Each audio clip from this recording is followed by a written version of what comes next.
शेर साकरो साइली पट्टी गोठ फ़कीर मोहम्मद रजेरो खां हसीब रजेरो लिखे थो।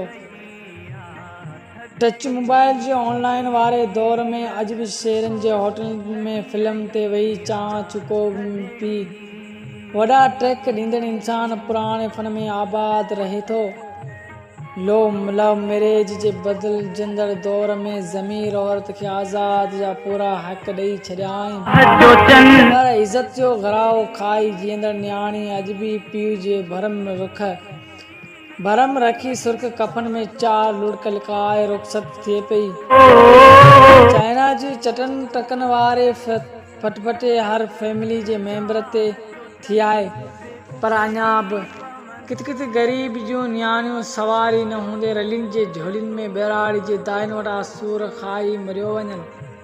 काल फ़ोन जे तेज़ ज़माने में अञा बि महबूब कासिद नथा नियापा उमाणे कारी रातियुनि में मिलण जा इंजाम कनि पिया। टियों बि वेलो ज़मीनी भोर जे जदीद सहूलियतुनि हूंदे बि खूह खोटजनि था, मट झुरनि था, ठकर वखरनि पिया। भले बोतलनि में विझी उस ते खीर ॼमाए नओं दौर कजे, पर माटी में झण विझी ॼमाए झुगी हणण पीअण जो मज़ो नथो मटाए सघे। आवाड़ा भरे माल खे पाणी पियारण वारो हुनर अञा सिंध जे धनारनि खां विसरियो न आहे।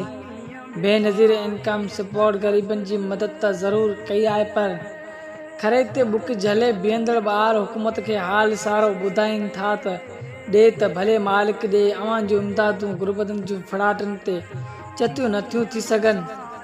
टिश्यू पेपर ख़ूबसूरत हथनि जी सूंहं बणिजी आयो आहे, पर अञा मज़दूरनि हथनि ते आङिरियुनि जूं पटियूं ॿधण नाहिनि विसारियूं।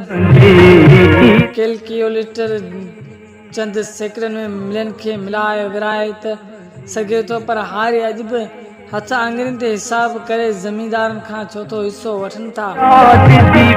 ब्यूटी पार्लरनि में भली शहरनि जूं तवाफ़नि खे सूंहं बख़्शी हुजे, पर लाड़ लाबारा कंदड़ मेरनि कपिड़नि वारियूं छोकिरियूं अॼु बि कुदरत जो ऑटोग्राफ लॻनि थियूं, जंहिंखे ॾिसण सां उमेद जाॻे थी। सिंध जे मिटी सूंहं नाहे विञाई, उहा सिंध जी मिटी नज़र अचे थी जीअं मकरान जे बादशाह पिनू खे मोए बंबोर में धोबी बनाए, जीअं राणी महेंद्रे खे काक जा पंध कराया, उमर खे मारवी जे अॻियां मजबूर कयो। मोटवे रोड डबल कैंपनि ऐं मर्सडीज़नि ऐं पिजारो खे त ख़ूबसूरत लाइटिंग सां सिंगारे हलाए सघे थो, पर बैलगाॾियुनि जे मोड़नि ते मोती ऐं चगनि जो आवाज़ संदनि जे ॻोठाणे मांझि मर्दनि खां नथो खसे सघे। शेर जा 5 पैस ऐं जोड़ा शादियुनि में घोट कुंवारियुनि जो हुस्न त वधाए सघनि था, पर गज पांधड़ियुनि कंडियुनि ऐं मेहंदियुनि जा खाल नथा भरे सघनि।